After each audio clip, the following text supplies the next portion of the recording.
Uh, so let's just start with a quick intro. Maybe Mike, you can go first since you're the furthest one away from Rhode Island, and then we'll let Jay introduce himself and we'll get going. You're talking to me? Yeah, Mike, if you can just give us a quick introduction about yourself, which I mean, Sure. probably might take the whole hour. Okay, well, I'm actually out in California, so I'm a little further than Rhode Island. So you threw me for a loop there. So I've been coaching for about 30 years. I've been a small college coach for about the same amount of time. Since the Division III doesn't pay real well, I was real active in coaching juniors and running an academy and everything. And through the years, I had mediocre success back in the 90s with kids, doing fairly well with producing some players. And then I started attending these continuing education seminars and realizing that one of the parts of being a tennis player that I loved was learning. And now being a coach, I'd kind of shut that off. So getting back into the continuing education, I found it to be really stimulating.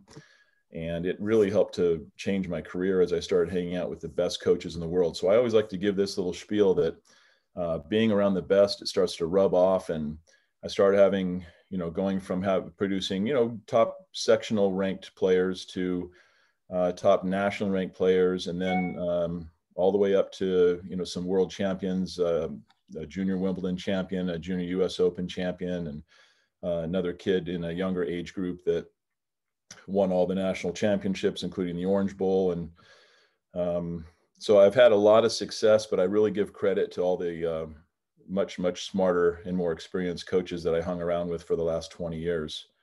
And Nestor, we've been in educational seminars before, and I got to know Jay through some travels and everything. And I really credit it to being around the best. So that's one thing I'd encourage all the listeners is if you want to improve your coaching, doing stuff like this is great. Anything you can do to have some of that stuff rub off.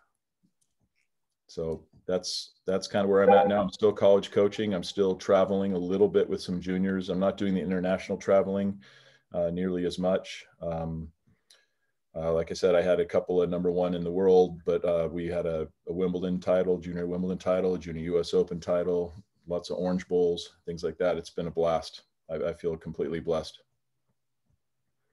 Thank you, Mike. Yeah, your coaching is unreal, but you also didn't tap into how good of a player you used to be as well. But we can talk about that in a little bit. So Jay, can you just give us a quick introduction about yourself, what you're doing and how it's going? Yeah, no. Thanks everybody for joining in. Appreciate it. We're really happy to share our thoughts with all of you. My name is Jay Devishetty. I'm currently the Director of Player Development at Carey Leach Tennis Center at Learning in the Bronx in New York.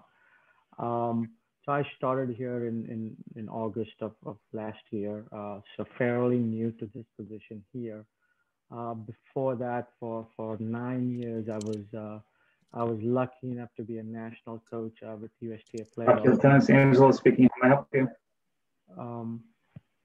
I was lucky enough to be a national coach with USPTA Player Development, and which was an unbelievable experience for me. And as Mike was saying, it gave me the opportunity to be around some of the best coaches in the world, through my travels, through meetings, and just working with each other.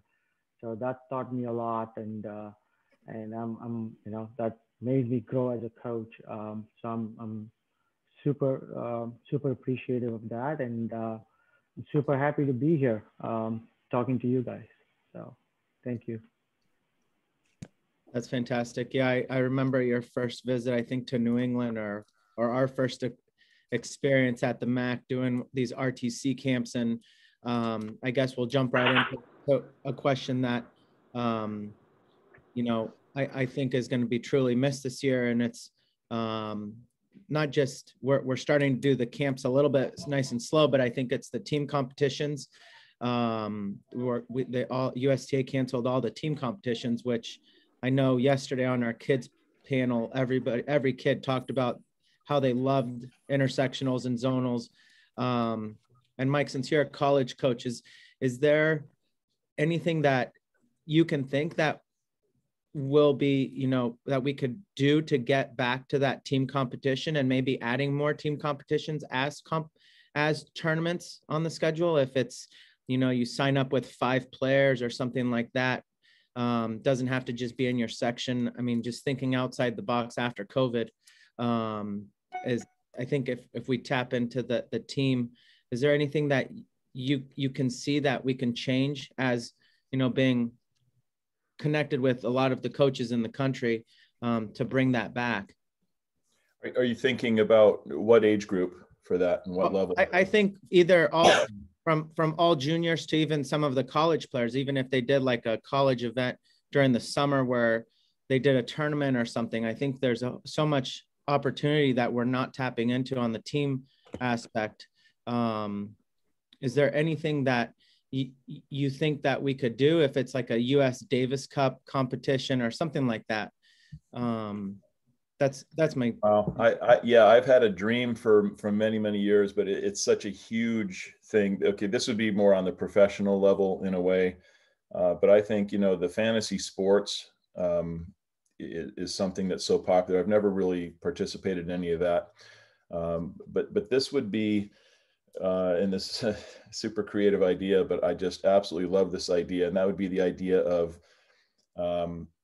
forming professional teams, kind of like World Team Tennis right now, but totally different. And that is where there's a draft. Everybody that plays on the ATP and WTA tour gets drafted to a team in a major city.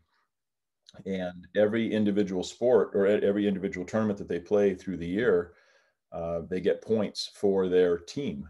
So when you go to a Grand Slam, you're cheering for, Fed's on, the Los Angeles Strings or whatever, and he's getting points for the team for standings.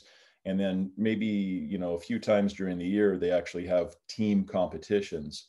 And then from the very top, you could get that down into farm systems for the guys that are playing the challengers and the futures. And then you could even get down into the junior level, and you could have like the LA Strings junior team who could maybe play national, and maybe that could go international. So I actually threw that one out there to some of I threw it up the flagpole a few years ago, but it's such a grandiose idea. I think an entrepreneur would have to come in. I don't think that's something USTA could do. So how's that for outside the box? I love it. I think that would be tremendous. Jay, anything? Yeah, it's funny that you brought this subject up. We've I'm on the coaches commission on the Eastern section here, and we kicked around maybe a year or so, me and another person on the committee there, about maybe having some junior team competitions where, exactly like you said, Nestor, a few players, 4 or 5 players, form a team together and sign up for the event, and they compete as a team with another group of players who signed up, with some sort of a team name. Maybe coaches can recruit players and sign up as teams, or parents sometimes want to do that. And we could definitely do that with different age groups and things like that, and genders as well, or even through a combination of both. So something like that would be really cool, I think, to kind of implement. Yeah, I think that making the junior team tennis a little bit more national and getting the better players would make a big step forward, especially with all these kids that do play, trying to be college players. I just wanted to start thinking outside the box. I know you guys are around so many high level players that, maybe some of your players are thinking about how they've missed this. Another topic that, I like talking with coaches like you guys is, do you find it, post-COVID, now almost post-COVID, that the kids are missing doubles so much more than they actually miss the competition? We just had a big doubles weekend, and I know every kid came back like it was so much fun to be around, this person and being around and competing as a team. So anything with doubles that you guys have heard about that the kids missed or that you guys implemented during COVID, like working on volleys or stuff like that? Well, I'm coaching, Cal Lutheran University right now, and we're in season. And so just from that perspective, we do doubles as part of our daily practice and in matches and everything, and it's a ton of fun. With my juniors that I work with, they're so preoccupied with their rankings and moving up and everything. And I try to I'm a huge doubles fan, and I think that it makes you a better singles player for sure. So I'm trying to promote that. And as these kids are kind of getting a little closer, some of them are getting closer to trying to get recruited by colleges, I'm telling them, if you don't have some double skills, it makes you, if there's a tie between you and another recruit, the person who's playing doubles and has that ranking is going to be important. So from a strategic point of view and a planning point of view, they need it. But it's so fun. It's such an important part of our sport. So I'm a huge promoter of doubles. I agree, Nestor. I mean, and I agree with Mike as well. I mean, it's just a huge part of becoming a good tennis player. Teaches you so many different skills, just the serving volume, just the returns as well. It just grooves your returns down so much more than just playing singles, because you have to control the returns so much better. I mean, from a perspective of did the kids miss playing doubles, I think they just miss competing quite a bit overall. So they are entering almost any tournament that they could play, whether it's singles or doubles. And luckily we've had there's been a bunch of double tournaments. So that's been good for the players to enter and participate in and play in. So yeah, they love playing doubles. They have so much fun playing doubles. So I think the more we promote it, unfortunately, I don't think it's promoted as well as it needs to be on the pro side. I think the ATP, WTA, ITF could do a much better job of promoting doubles and the players who are good doubles players. But like Mike said, it's a huge skill to have, huge thing to have, to be a good doubles player, to be in a college team, to be part of a college team. And we need to start doing more of that. So yeah, I completely agree. And the reactions the kids had yesterday about the doubles weekend was tremendous. I think we've been talking in New England about doing the doubles the day before a big tournament. So hopefully that gets implemented this summer. But which leads to my next question. And Mike, since you're a college coach, I know you're probably looking at the UTRs more than the USTA rankings for recruiting purposes. Do you guys find it that the UTR stepping up a little bit more since there's less protocols with COVID than USTA, or just at the end of the day, it's about competition? It doesn't matter which organization they're playing. Are you talking about where I would put my kids to play tournaments right now, USTA versus UTR? Yeah, that and what are your thoughts on the whole protocol with UTR events compared to USTA events? I know a lot of the USTA events are following a lot of the state guidelines, and UTR was let's just go play wherever we have a court. Oh yeah. So questions there. UTR has been there for these kids right now, with their less, with the protocols, and they didn't cancel, and I guess some of the people that are hosting it are making good money doing it, and so my kids have a place to go, and so we're grateful for that. And we haven't had any positive cases from any of the tennis players on my team or my students or my families. We've been very fortunate. So we're just grateful to have a place for the kids to go and play. They've been able to play. So once things started opening up a little bit and the UTR had a ton of stuff going on, it worked out well. I mean, I feel, loyal to the USTA and to our Team USA and all that. But I think right now the UTR filled a void it was great to have them. So I'm a supporter of both. yeah, I mean, I would say there's a place for both. There definitely is a place for both. The UTR is great because it just gets similar level players playing against each other. It does not matter what their age, gender, or anything is. So that's really, really great, because in the end, it's all about competition and getting the players to become better competitors. So that definitely helps. Uh, but there is value to the players playing in their age divisions against the peers, and that teaches you a lot of different skills as well. The pressure, the pressure that they feel when they're playing, a kid their own age, is very different than somebody who may be a similar UTR but 5 years older. It's a very different kind of pressure. So it does teach you different competitive skills. So there's definitely a place for both, in my opinion. And again, like I said, the UTR has been a good thing for a lot of players, especially what's happening right now. And I'll add something to this too. And I'm sure Jay's, familiar with this because I learned this from the USTA with some of their research. In Europe, the way that they set up the tournaments, the kids in the tournaments are much closer to the same level. So I think the stat could be off, but I think I remember hearing something like, the percentage of competitive matches for European juniors is so much higher. I think it was like, and again, it's been a few years since I heard the stat, something like 80% of all matches in junior competition in Europe are competitive, meaning, I don't know, 7 games or more for the losing person. And in the US, it was the opposite. I think we were at about 20% competitive matches. So we've got all these weak first round lopsided matches until we get to about the quarterfinals, and their first rounds are competitive. So as the kids progress, they just get so many more close matches where they're developing their mental game and learning how to dig out and fight. So that was one of the things I know that in some of the high performance training courses that I've done with player development through the years. I love hearing those kind of stats, and it's just a real push. And then just, rearranging some of the national tournaments the way they have was to try to promote some of that as well.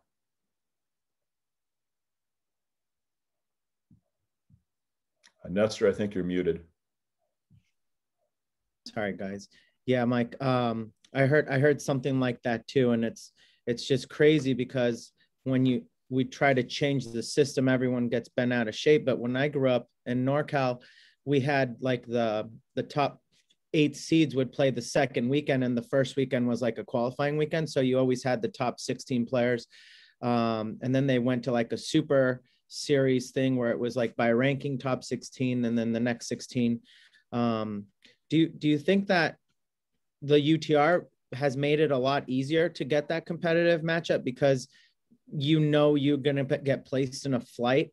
Where I know USTA is coming out with this number thing, and that's going to help, I think, competition a lot. I think we just have to maybe do a tweak into what we just did with all the tournament structures of making it nationally. But again, it comes down to competition. And Mike, what you're saying is that it doesn't matter where you play, just get the competitive matches, correct? I mean, to some extent, but like Jay said earlier, competing against your own age, because, an older 10 UTR playing a younger 10 UTR, there's some craftiness there and some experience. The UTR should still work out. There could be an advantage with serving. I know when you play male female, there is a difference in speed and power sometimes. So I just had a girl on my team play. She's like an 8 maybe, and she played a guy who was an 8, and she said it was just a blowout, even though they're supposed to be the same. It didn't work out for her too well, and she knew going into it. So there's some flaws in that, but I think there's also a lot of great ideas with that. So I think both, they kind of complement each other.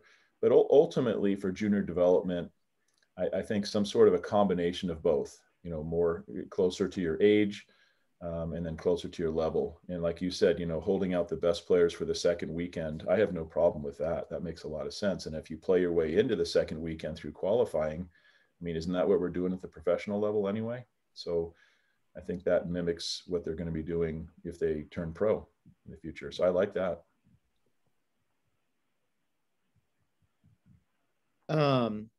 Yeah, so it's going to be interesting with the new national change and the open borders. Have you guys seen any new players or any type of different styles in your sections? I guess, so is SoCal even up yet, Mike, with tournaments? I think they've got, yeah, there's some stuff going on. There is. Yeah. I'm sure no one's dying to fly to SoCal to get their butt kicked, but up in New England, we've seen so many Eastern kids come up, and just the fieriness and you know the competitiveness has kind of shocked a couple of the kids in New England. Have you guys seen anything like that where out of state kids have come in and you know you've seen a different style of game or anything, or do you just think it's all the same and nothing has really changed? And Jay, you can go first since you're closest to me. Can you repeat that question? Yeah. Have you seen any type of game styles that are outside of your section now with the open borders that are like, oh, okay, up in New England they're playing a little bit faster, in you know Mid-Atlantic they're playing a little bit more controlling of the ball. It's No, not necessarily. I think the country has become a little bit more unified in terms of coaching and the fundamentals. So I think we are seeing a good amount of players, I would say, playing up, more of an all court game style, which is really fun to see for me. So I think that is fun. That is really great for me to see, and that's what I see a lot of. I see the players now have a lot more skill. They compared to maybe 10 years ago. To be honest, 10 years ago, I would say the junior players, I would say, were playing more from the baseline. We're not attacking as much, not going forward as much. But that has changed, in my opinion, over the last 5-6 years. The younger players coming up do have more of a complete game, and they are not afraid to implement it as much. So that's what I've been noticing, at least. So. Yeah, and I've noticed, I think just with the internet and coaches studying videos online and watching, instruction, there's a million instructional entrepreneurs online. And so I think the information is getting out there. And so there's a lot more similarities. I mean, you just look on television and you can see little technical things, even internationally. But I mean, back when I was playing, and I didn't play at a super high level, but I fiddled around a little bit on the Futures Tour for a while. You could tell where somebody was from sometimes by their strokes, what part of the world. And that's really changed a lot. I know sometimes with juniors, I'll ask, when we try to scout, maybe there's a 14s level 1 and who are you playing in the next round? And did you get a chance to scout them? If I'm not there, no. Okay, well, what part of the country are they from? I always ask that. And so if there's somebody from a place that has a lot of indoor courts, especially the further north you go, maybe the longer that indoor season is, I'll notice little things like their backswings aren't quite as high on the indoor courts. They're kind of picking up that fastball that isn't bouncing as high. So we'll sometimes develop a little bit of a game plan, maybe to get the ball up on those guys a little bit. But then I also warn them that you're going to be seeing a lot of forehand slice approaches that you just never, ever, ever see in Southern California.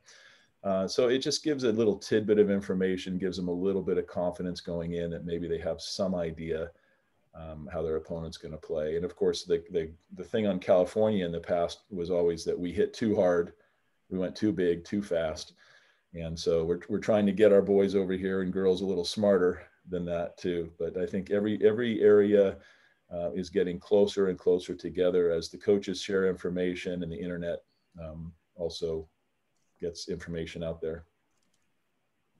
Yeah, that's tremendous, Jay, that you said that. My next question to you guys was, have you guys changed your philosophy of coaching, or has it stayed pretty much the same, just added, more consistency? I would say, Mike, being a SoCal coach, I know it's a flat forehand and a big serve is what everyone thinks a SoCal kid is, but I guess has your philosophy changed, or have you just been doing the same thing with the same secret recipe that you guys have always had? I mean, I have to say my philosophy, my overall philosophy didn't really change. I started off coaching thinking that, hey, the goal is to, have a pretty complete game for every player, or at least give them the tools. And then, slowly as they get a little bit older, you kind of, narrow the focus onto, into playing the specific patterns that suits them, that fits them and things like that. So that the overall, like I said, philosophy hasn't really changed for me, but I have made adjustments, like we were saying earlier, like Mike was saying earlier. I mean, I was lucky enough to be around a lot of good coaches. So they taught me a lot. So I've used some of the things that they've taught me or they've showed me, or just by watching them, and then incorporated into what I do on a daily basis. But overall, philosophy-wise, I don't think that in that sense that has changed that much. Yeah, I think I'm always trying to evolve. I'm always trying to learn. There's stages I'll go through in a year where I'll focus a little bit more on, technique and doing a lot of slow motion video analysis and trying to study patterns and get into, common angles of the arms during the stroke or things like that, and I'll kind of go deep in something. And then statistical analysis and reading stats like crazy, and how do you incorporate that, and how does that affect your daily practice routine, so you know what you're focusing on. And so it's a constant evolution. I think that one of the things that I just know for sure, Jay's gone through this, and Nestor, you've gone through this too, but sometimes you get a hotshot kid, or Jay's traveled with pros.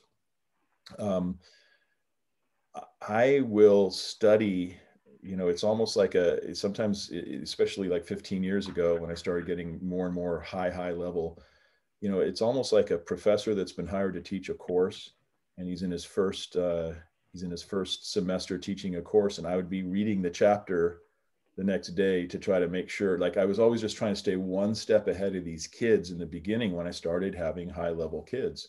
I felt like if I didn't study, they're going to figure out, they've kind of hit the end of the road with this coach. They need to go on to the next coach. So that, as I started having some success, that really pushed me hard into education and just attending everything I can. I'm real picky who I listen to.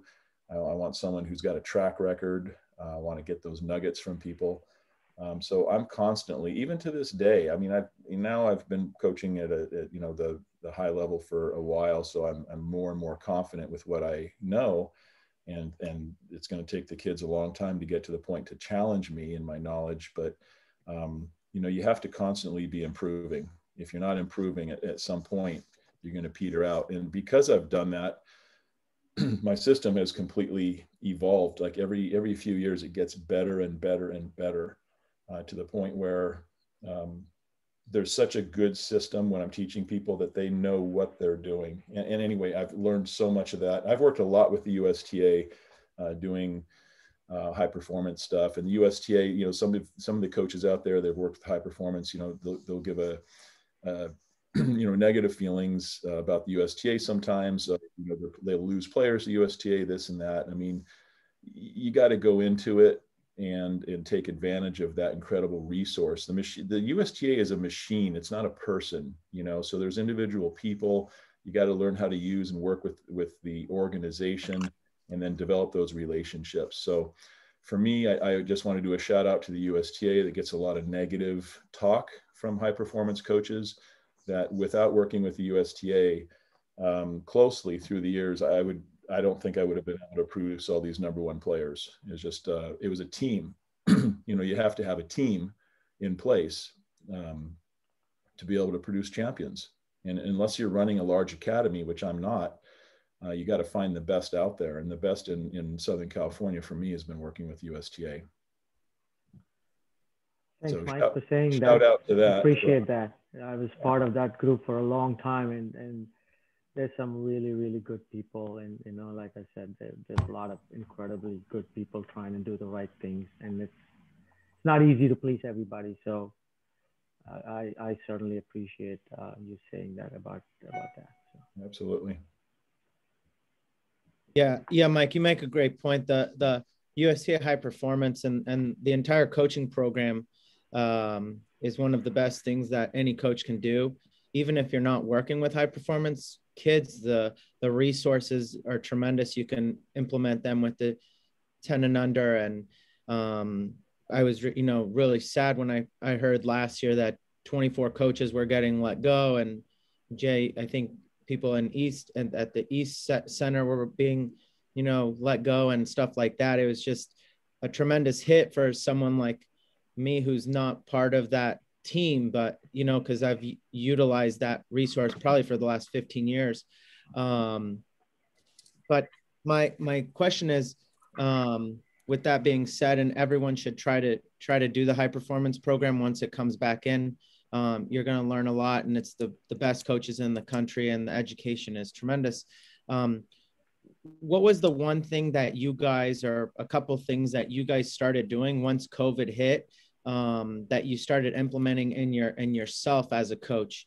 I know I started doing more note taking as a coach, trying to do notes, and I was kind of jealous the other day. I was watching a movie on Patrick Martaglio, and he had books from the last 20 years and like every day's practice and every player's practice. So with COVID hitting last year, is there one or two things that you guys started doing that you weren't able to do before COVID as coaches?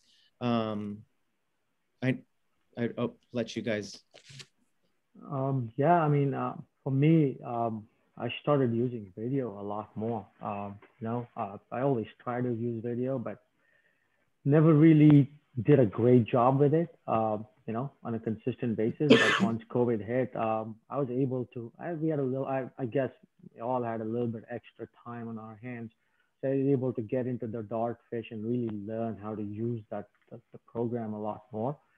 And once I got better at using it, it was much easier for me to use it, on a more daily basis. So that's helped a lot with players at all different levels as well, just the juniors, the pros, and everybody else. So that's been super helpful and effective for me. So that's something new that I started doing more of. I mean, I still did it very little, but now I'm doing it a lot more consistently.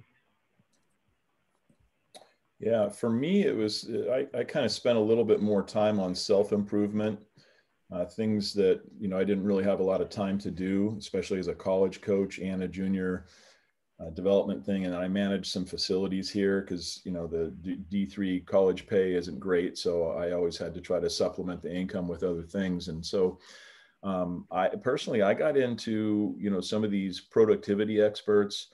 I think a lot of coaches fly by the seat of their pants. They're unorganized. And so I probably went through about 50 different books on productivity. And I've done a lot of work on goal setting and things like that in the past. But this was more like day-to-day operations, how to organize. I mean, coaches are notorious for being unorganized and slow on response. And,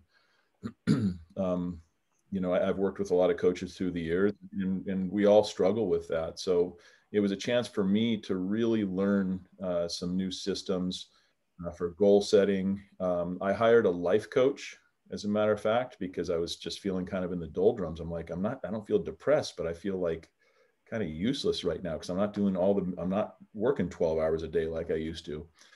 And so that was an interesting process. And I was motivated by that. There was a USTA presentation. I can't remember the guy's name, but he was a life coach. And he was talking about that. And I thought, gosh, I've been hearing about this for years. So they kind of talk about, all the different aspects of your personal life, but also career. And so one of the things we started talking about was, maybe developing a website, getting into that online instructional type of stuff, and just expanding my business in that perspective. And I think it also brings in kind of new fun elements into your coaching and with kids. And you can start using your kids in some of these videos and promotions and things. So, that I had to put that on hold because I'm in my college season right now. But I would just say, as far as coaching, I don't know that I did a ton of change with my coaching, but who I was as a person, getting a lot more fit, exercising every day, which usually I was so busy. I was doing fast food and always overweight. And so I had a chance to really do some self-improvement. So for me, it gave me a way, and then not working 12 hours a day and spending more time with the family. So I think I learned the important lessons of balance in life. So it was a little bit more of a personal change that I went through in the last year. But I think that makes me a better coach now. And that's part of the reason I think right now I'm just a way better coach than I was even a year ago. That's tremendous, Mike. And thanks for sharing that. Have you implemented any of the life coach things that you've learned on your players? All the time. Yeah. I always share that, go out there and, just talking about discipline. That was the main thing that the life coach told me was, my goal is to teach you the discipline to achieve the things you want to achieve and to stop procrastinating on things and to organize your time. Time management was a really big thing. So I lecture on that with my students all the time. My juniors are completely professional minded. It's probably my college kids that are Division III, they've never really functioned at the level of, I've got 12-year-old kids that function at like PhD levels with everything they do. You know how those kids are, those high performance kids, but the Division III kids really need to hear this stuff. That's tremendous. Have you guys, what was the biggest issue with the whole COVID and, being away from the sport and just not being in that day-to-day that you guys faced? I know for me, it was just the itch of just hitting a couple tennis balls, where my wife would be like, you're going to be okay. This is going to be over pretty soon. Is there anything that you guys went through last year, that when we came back, it was okay, I'm back to where I was? Yeah, I mean, for me, it was a couple of things. One was, like you said, just hitting tennis balls, being on a tennis court. I mean, we are on the court so much. We miss it. I miss it a lot, being on the court. And the second part was interacting with the players, interacting with the kids and things like that. I mean, we were lucky enough. I was lucky enough because we did a lot of online presentations with all the players, almost to the tune of 5-6 hours a day. I was on, online with Google Meet, Zoom meetings with the players and talking about it, talking about video. Like I said, I was starting to use Dartfish quite a bit, so going over a lot of their matches with the pros as well. So that. But it wasn't the same as interacting with them directly, face to face. So that to me was the biggest thing. Two things that I missed the most. Yeah, same type of thing. They're using technology to communicate. So many Zoom meetings. So one of the things I did with the players is we'd have Zoom meetings, and then I would put together a little PowerPoint with graphics and stats. And so we took this opportunity to, because it's tough during a lesson to sit there and if you talk too much, they're not getting their reps. So you got to, if you know a lot, all of us coaches feel like we know a lot. And so you have to be careful not to talk too much, because when it comes down to it, they've got to get their reps. So the Zoom meetings gave me a chance to give them some presentations on things. And I do feel like it changed the culture of my junior program and my college team. My college team right now is in such a different level of professionalism because I gave them, there was a chance for me to educate them into more my world. So instead of them just thinking, oh, your coach is bragging about stuff he does on the side, I brought them in and said, you want to learn this stuff? We're going to sit down and, break down the parts of a point. And how important first serve percentage is, and how important it is to hit more forehands than backhands, and how important it is to get to the net. And so I've got these D3 kids that have made these tremendous jumps in the last few months, and they're bought in, and it's been a lot of fun. So I think Zoom and having those extra times kind of off court to talk more, talk shop a little bit more with them, it has been a huge help. And it's something I'll continue in the future, to have more off-court lectures so that they don't feel like their practice is getting interrupted by a lecture. The lecture is going to be an appointment set aside outside of practice. Yeah, that was going to be my next question. Have you guys kept up with the Zooms? And I know we got to see them more face to face, but that one, you know, watching old matches or going over that video analysis and stuff that you can't do on the court. Are you keeping that up, Mike? You said are you? Yeah, we are. Especially if we don't get a lot of rain in Southern California, but sometimes there'll be an issue where you're laughing at me because little plug there in case you know any recruits for me. No. So, you know, every once in a while though, there'll be something, and I never cancel a practice. That's a motto. So before COVID, we would go into the gym and we'd set up little, you know, volley stations or whatever. And we can't do that during COVID because there's limitations on going indoors. So when practice is canceled, we've actually sat outside the courts. Everyone's in their cars and everyone logs in. We have a Zoom meeting in the cars in the parking lot, all parked next to each other. And then I can just pull up old PowerPoints that I've done or graphs, or, you know, do a little Craig O'Shaughnessy stat talk, and they just love all that stuff. So yeah, I still do that, but I kind of take advantage of when we have cancellations like that. Yeah, similar. You know, whenever there's an opportunity that comes by, I try to do the same. So that's excellent. So, so we have one more question, and then we have to do our breakout session, which it's going to be my first on Zoom. So I hope everyone can join in. And so my last question is, I know Jay, you just had your first child, right? Yeah. Yeah. And I learned this from Mike. I think 6 years ago, I was with him in New York at the Open, and we went out to dinner, and I'll never forget how he told me that he's spending more time with his kids. And, you know, I just had my first daughter, and I was like, oh, wow, that's pretty cool. Like his work-life balance is really good. Do you guys find that whole work-life, you know, balance and time management almost impossible to handle? I guess with a 2-month-old, it's tough. I know I have a 2-year-old who's now climbing out of the bed, so I'm not sleeping much either. But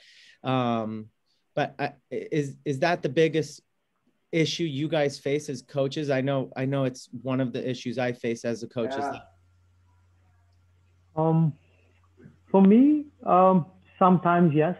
There are weeks in a year, I would say, that gets pretty difficult because there's just so much that you need to do and you want to do, because there's players who they're constantly preparing for something, right? You know, so, and especially with me, I am working with a lot of different levels of players. I'm working with the pros. I'm working with the higher level juniors. Some also with the lower level juniors, with the younger juniors, and the 16, 17, and then also the 12, 13.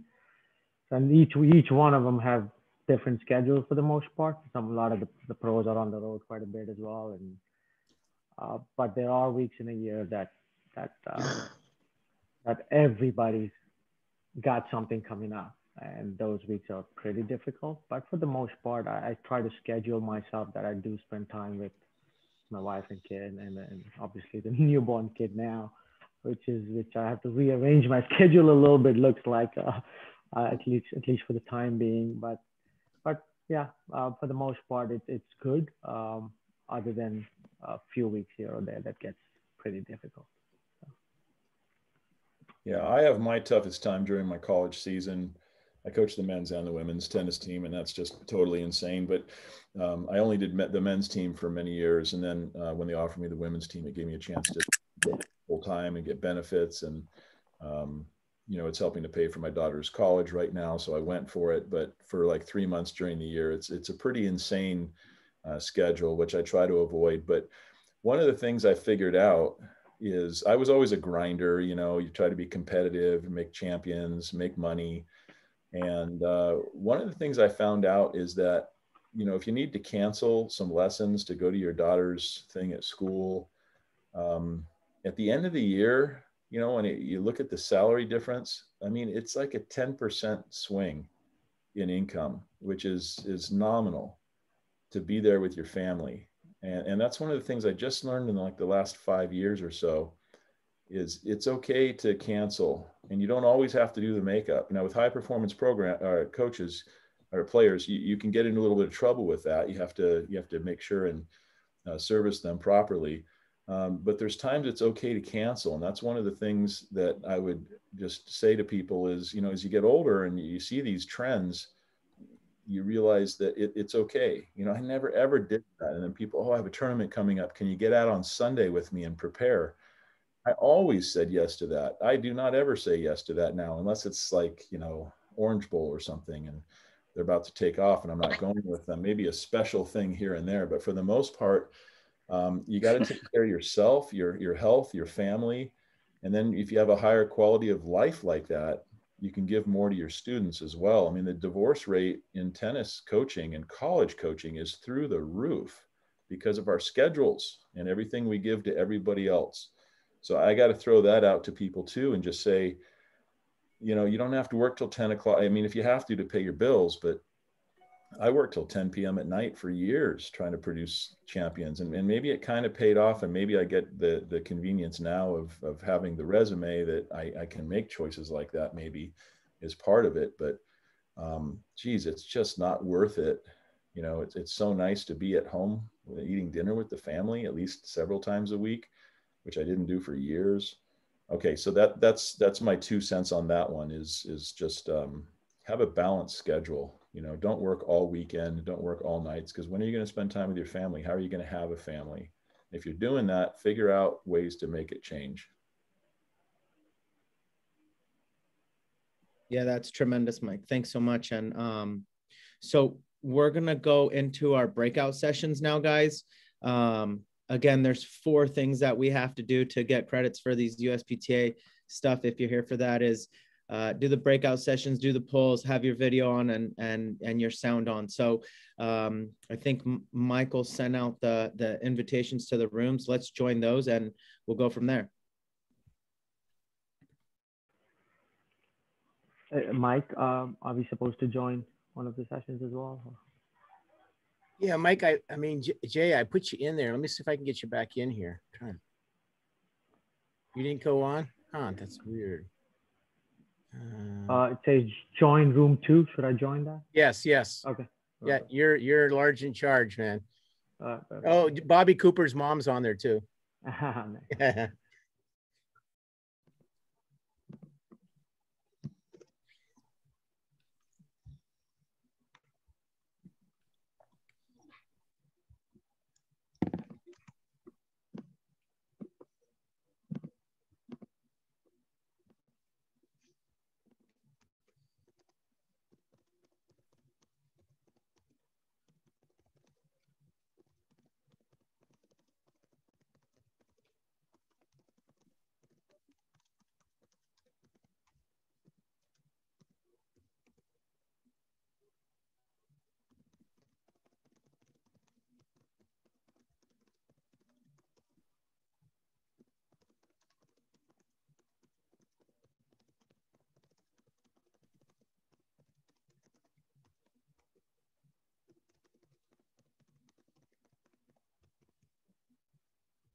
Nestor, are you still on?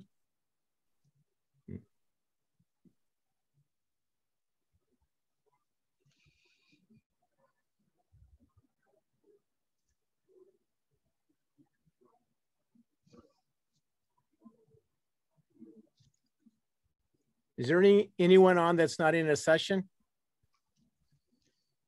Okay.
If you can hear me, I have three people, Marcos, Danny, and Ned. You didn't apply to your session.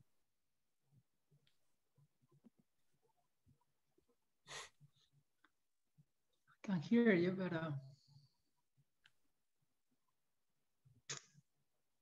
Need to apply to your session.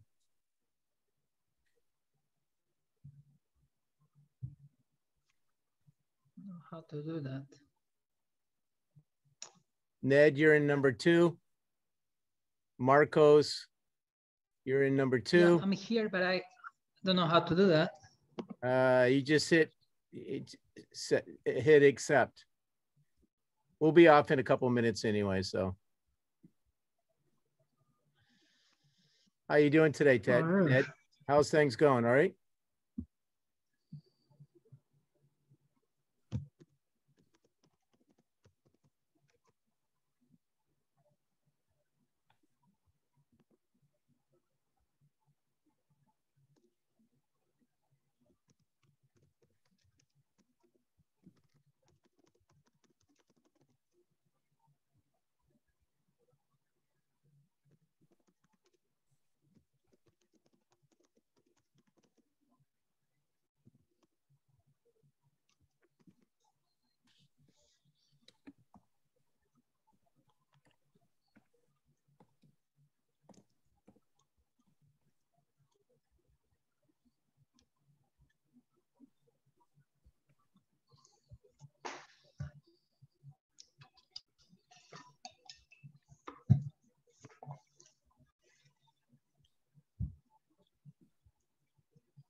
Mike, what do we do when the breakout's over? We just Can just do a follow-up. I have, I'll announce the 2 winners for the raffles. It's a $15, gift card to Frommeth Sporting Goods.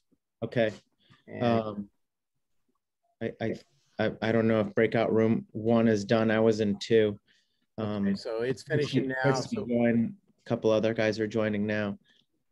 I'll just hit open all rooms. It's all done. Good. All right, and we're all done with that. I think everybody's on there. You should be back.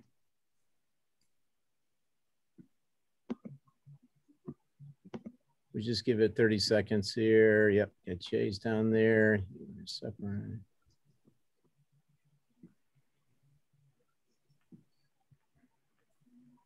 So Nestor, I think you have everybody back. Excellent. So is Mike back?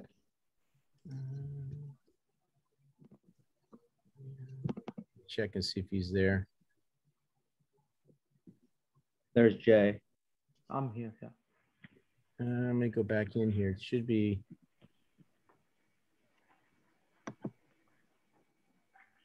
Investor. Give me. Yeah. I wanted to share one slide that I had for everybody. Because me and Mike were talking a little bit, and obviously the topic for today was was a training recipe for player development, and we're thinking about what could that be? What is that exactly? So we have something really simple that I think could be useful. I found that useful just thinking about it that way. So if it's okay when everybody joins, I'd like to share that. And it may not explain a lot, but there might be more questions that arises, but I think that would be nice to share. We got 10 seconds, Jay. Should I do it now? Yeah, just you can share it now. Go for it. And All then right. come on. I'm gonna share this. So this was a training recipe, right? So we came up with something like this. So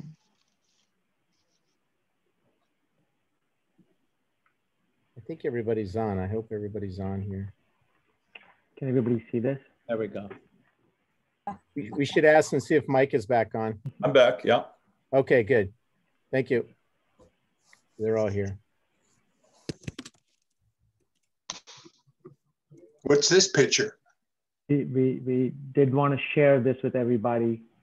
We were thinking that this is what we feel like is a recipe for developing players.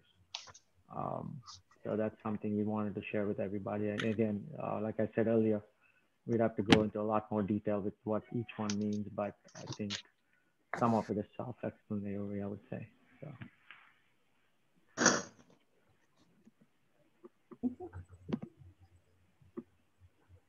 This is great, Jay. Thanks for sharing. Can I stop sharing? Sure. Yes. Okay. Oh. Dude, that was I don't know how to do that.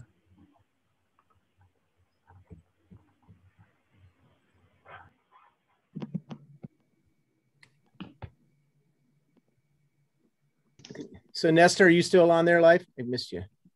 Yeah, I'm here, Mike. Thanks. Okay, so good. much. Yeah. So we have, so thanks everyone.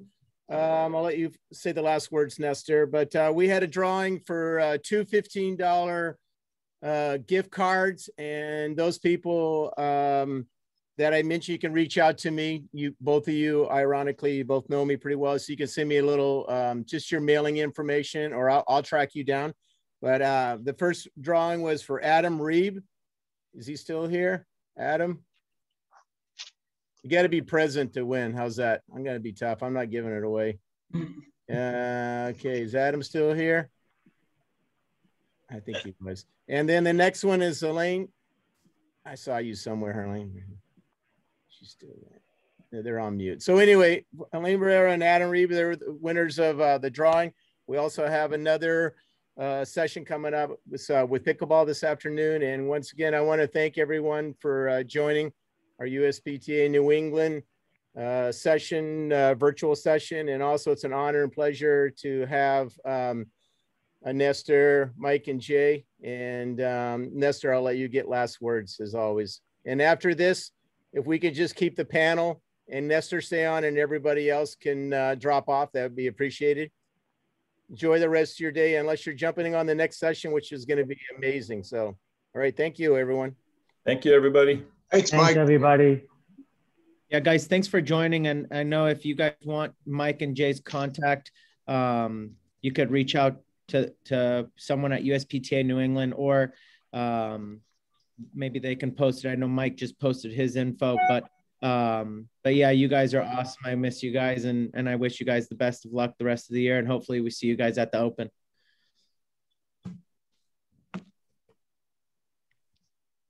Thank you.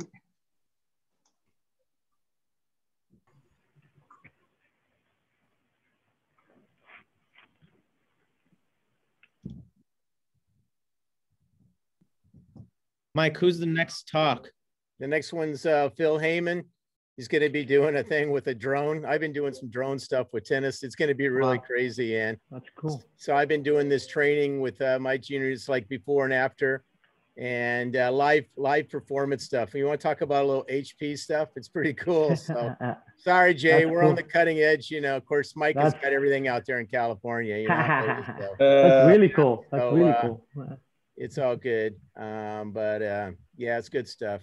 So Hey, how would I be able to... I got 2 more people I got to get rid of here. Sorry, Jonathan, we're all done. And Marcos, great to see you. Good to see you. I think you're down in Florida. So Marcos, a Patel master. Yeah. Okay, so I'd be interested in watching a little bit of that drone thing. Is there a way for me to stay on and do that besides like just straight through here, or do I need to log back in? You need to. So Mike, to answer your question, you have to log back in, and then all of our information is on, in case you don't get it, it's USPTA the www.usptanewengland.com. And then what you're doing is you're going to go to the front page, the home page, and then you can hit and see all the sessions. And I apologize if you didn't receive all that, but we sent everything out. And then I got your mailing address and that. So we're going to be sending you a extra small shirt out there to California so we can help you with your fitness protocol, because Jay was concerned about your fitness. Okay. So, all right. Appreciate that. Mike, I put the information for the next one in the chat. Okay, great. Thank you. There you go. Yeah, you don't want to see me in a crop top. Don't do that. The visual's not good. And we even got Marcos over there laughing. I let him stay on, since he has more hair than I do. So that's good. Yeah, so it was really great to have you guys. And thanks again for our colleague, Nestor. I know I've done the high performance thing and managed to hang out with Nestor at one of those high performance training sessions. I think we were down in Fort Lauderdale, and that was a great time. So I just, anytime, I'm looking forward to kind of get back to the open and do the HB sessions myself. Yeah, those are fun. Exciting. So, and then, it's like when we get together, it's kind of like, oh my gosh. And, I think the last time I was down at the US Open and was kind of like sitting next to Ivan Lendl and basically giving him shit, kind of like saying how great he was. And I turn on, I said, well, do you use that with your daughters and this and that? And he hasn't changed. He hasn't stopped one beat, of how he performs or how he talks to that. So it's interesting, when you get with those people, you can say whatever you want and go from there. And Jay, you're right in the trenches, man. So, so Ivan's hilarious. He's hilarious. Yeah. Oh my God. Yeah. Well, Michael, thanks for inviting me. And Jay, great to be reconnected and talking and getting prepped for this. And then Nestor, always great to see you, man. I don't do the social media. I had to cut back on that a few years ago. So we used to talk a lot on that, but I just needed that extra time. So it's awesome seeing you guys too. I mean, it's the thing I miss the most, being around all you guys. And I mean, just talking tennis, even if we're not even near a tennis court. Well, we're gonna see each other at some high performance thing in this next year. I'm gonna be trying to travel a little bit more just for fun, Excellent. Hey, Mike, I was talking to Emilio Sanchez. He's going to try to bring his son up here, but maybe you can snag him to come out your way. He's planning on coming here this fall. Yeah. And, we'll have to take a trip down to, check on Jay, making sure that he's not jumping too hard with his new son there, so. Yeah. I'm just trying to get some sleep, boys. Right now, that's all I'm trying to do is get sleep anywhere, anytime, to be honest. Oh my God. I didn't know what I was getting into. But now I know. Nestor's figured out how to do child labor. I see his kids on the court all the time. I had her painting the other day. Yeah. The balls. She's a riot. Love it. No, but appreciate Mike. Just thank you for inviting me for sure. This was fun, and Mike, thanks for chatting with me and trying to do this. Nestor, as always, man. Fun. Amazing. But we do have to connect and try to get together like this more often, together like this or any other way. So yeah, absolutely. It'd be another good thing, maybe you have a HP session with all that, see how many HP coaches we can get together and kind of trade some secrets, you know what I mean? So that may be fun, so put it out there. This is a weird question for you guys because I'm not exactly in the high performance world, but is there competition